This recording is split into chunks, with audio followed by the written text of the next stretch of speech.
All right, welcome to the Explainer. Today we are going to tackle something super important. The Ironclad must-know rules to absolutely crush the Japanese written driver's license test. So whether this is your first time or you just need to knock some rest off, you're in the right place. Let's get into it. So I've got to ask you, right off the bat, how are you feeling about this written test? A little shaky?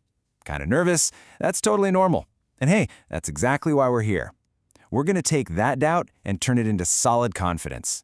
Okay, part one is all about mastering your vehicle. We're starting with the real fundamentals here. You know, the actual connection between you, the driver, and the car itself. First one up for you. True or false, or as you'll see on the test, maru or batsu. The statement is, you should avoid slamming on your brakes unless it's a real emergency. What do you think? And the answer is maru. That is correct. And the reason is so simple. Sudden braking is the #1 cause of rear-end collisions. When you drive smoothly, you're not just protecting yourself, you're protecting the driver behind you too. All right, next. Now this one gets a lot of people. So picture this. You're coasting, the car is moving, but you turn the engine off. Can you still steer and brake like normal? Maru or batsu? Oh, that is a big batsu. Totally incorrect. And this is why it's so important. Modern cars have power steering and power brakes. Guess where that power comes from? The engine. So you kill the engine, you kill the assistance. The steering wheel will feel like it's stuck in cement, and pushing the brake pedal will take a ton of force. Super dangerous. Okay, let's talk about parking on a hill. You find a spot, but it's on a pretty steep slope. Is just holding your foot down hard on the brake pedal enough to keep the car from rolling away? Nope, that's another batsu. Incorrect. Relying only on your foot brake is just asking for trouble. Your foot could slip. You have to use the parking brake, the hand brake. And if it's a really steep hill, you might even want to stick some chocks behind the wheels just to be extra safe. How about a question on, well, fashion and safety? Is it okay to drive wearing something like sandals or high heels? Maru or batsu?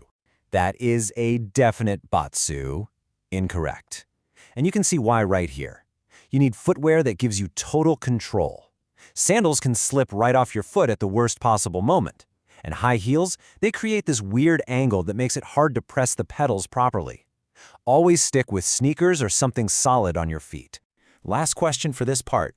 It's pouring rain outside. The roads are soaked. Should you be hitting the brakes a little earlier than you would on a nice, sunny day?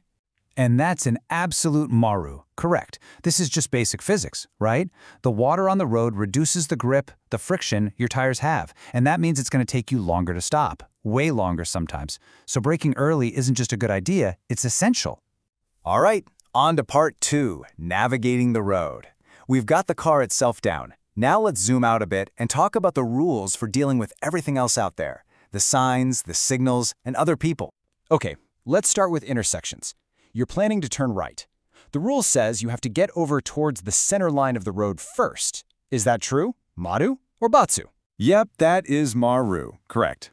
This is all about being predictable. When you move to the center, you're sending a clear signal to everyone behind you what you're about to do.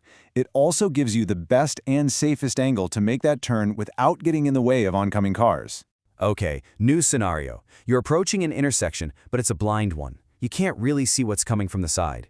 The rule is you have to slow down to a crawl, what's called joko in Japanese, to check if it's safe. True or false? Yes, 100% maru. Correct.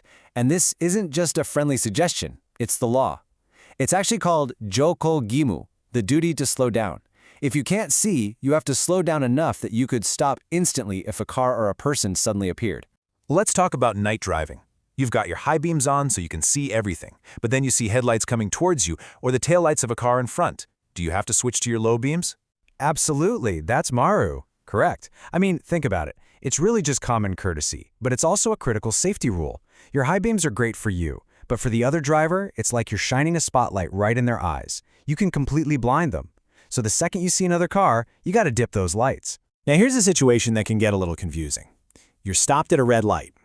But you look over and you see the little green walking person signal for the crosswalk light up. Does that mean you can go? This statement is maru, correct. You cannot go. It's simple. As a driver, your universe is the traffic light for cars. That's the only one you pay attention to. If it's red for you, you stop. Period. Doesn't matter what any other signal says. All right, last question for you.